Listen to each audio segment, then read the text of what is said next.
Remember when ARK was the survival game? Every server was packed, every tribe was fighting for dominance, every update felt like a huge event. Now it feels different. Many official servers are empty. Big creators have moved on, players are frustrated with the bugs, delays, and performance issues, and every time a new update drops, the same question comes back. Is ARK dying? Today we're going to look at what happened, why so many people feel like ARK is losing its spark, and whether there's still hope for the game. Chapter 1. ARK was unstoppable. It's easy to forget just how massive ARK became. When Survival Evolved launched, it wasn't just another survival game. You could tame dinosaurs, build giant bases, raid enemy tribes, breed insanely powerful creatures, and create stories that players still talk about years later. No other survival game felt like ARK. Sure, it had bugs.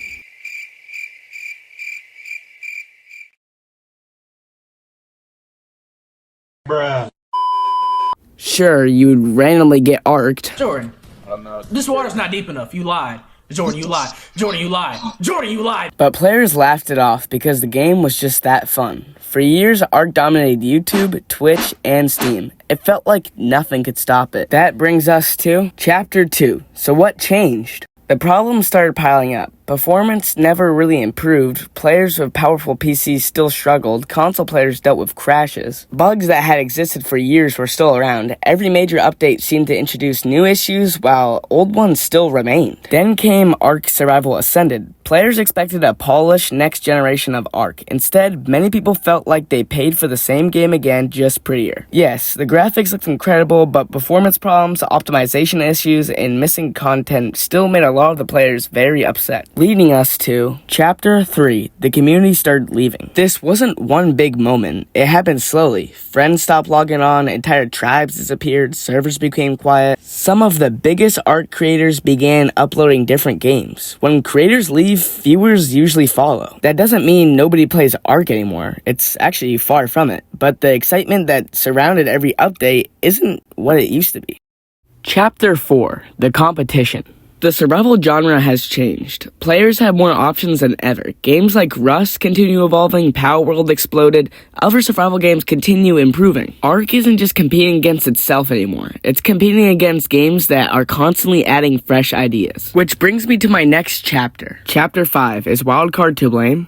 This is probably the most controversial part. Many players feel like Wildcard hasn't listened enough to the community feedback. Content delays, communication issues, performance problems, broken promises, all of those slowly chip away at the players' trust. Now, to be fair, game development is incredibly difficult. No studio gets everything right, and Wildcard has created one of the most unique survival games ever made. But expectations are higher than they've ever been. Chapter 6, is ARK actually dying? So, is ARK dead? No. Absolutely not. Thousands of players still log in every day. New players continue discovering the game. Content creators still build successful channels around ARK. The community is still passionate, but it's impossible to ignore that ARK isn't the unstoppable giant it once was. Whether that's because of bugs, competition, burnout, or years of frustration, the game has definitely lost momentum. But wait, despite everything I've talked about so far, I don't think this is the end of ARK, because there's one thing that could completely change the conversation.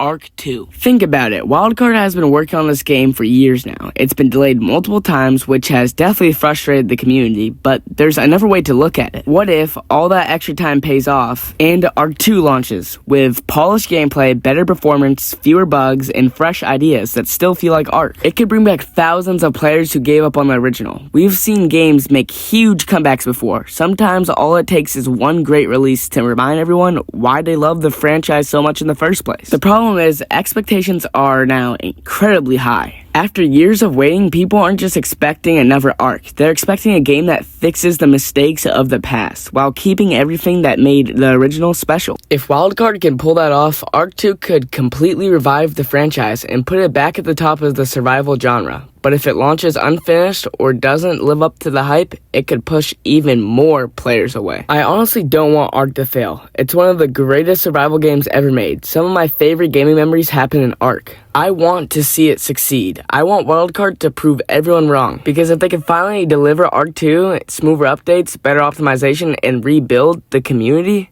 trust, ARK could absolutely make a comeback. But if nothing changes, the slow decline will probably continue. What do you think? Is ARK dying? Or is this just another rough chapter before its comeback? Let me know in the comments, and if you enjoyed this video, subscribe because we've got a lot more ARK content coming soon.